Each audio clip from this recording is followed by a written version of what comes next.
తగలబెట్టండి sir. వెలుగుని ఇచ్చేవారు దేవుళ్ళు, వెలుగుని ఇచ్చేవాళ్ళు దేవుళ్ళు కాదు, వెలుగుని నింపే అమ్మ. సారీ ఇక్కడ ఒక పేరా పెట్టాను కదండి, ఎవరండి ఇది కొట్టింది? ఇక్కడ పేరా పెట్టాను కదండి.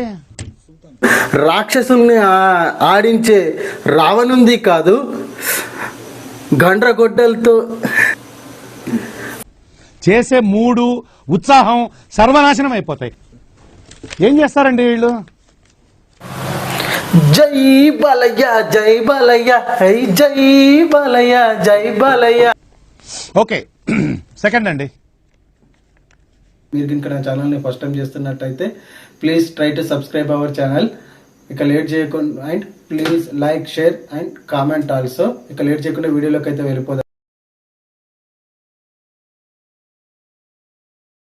హై జై బాలయ్య జై బాలయ్య, హై జై బాలయ్య జై బాలయ్య. అయితే ఏదో గొప్ప ప్లాన్ వేసి ఉంటావు.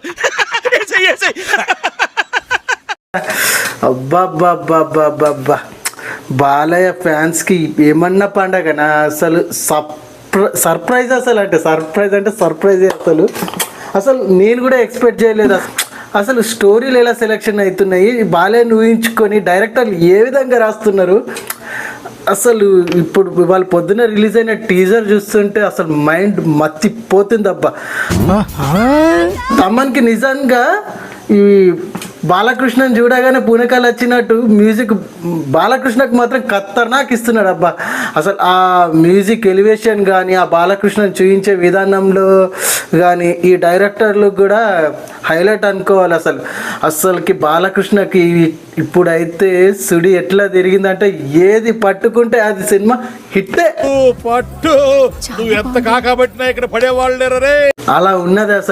అసలు ప్రతి ఒక్కరు కూడా బాలకృష్ణకు తగ్గట్టుగా ఎలివేషన్స్ పెట్టడం కానీ, ఈ బాబిడియోలు కూడా, ఈ బాబికొల్లి కూడా మైండ్ మత్తి పోగొట్టేసిండు. నాకు మైండ్ల నుంచి పోతలేదు. ఆ డైలాగులు చూసిండ్రు. ఏమన్నా ఉన్నదా? ఈ కథ వెలుగును నింపే దేవుళ్ళది కాదు, చీకటిని శాసించే రాక్షసులది కాదు, రాక్షసుల్ని ఆడించే రావణుంది కాదు,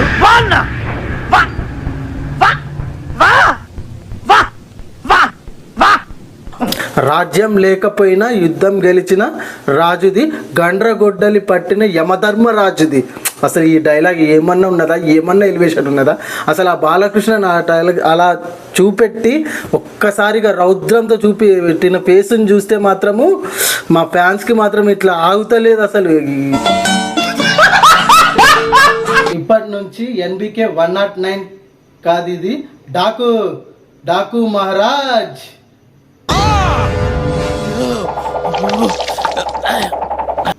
ఆపు మళ్ళీ కంటిన్యూ. నేను మరీ అంత ఎదవలా కనపడుతున్నానా? ఓ మాదిరిగా కూడా కనపడలేదా?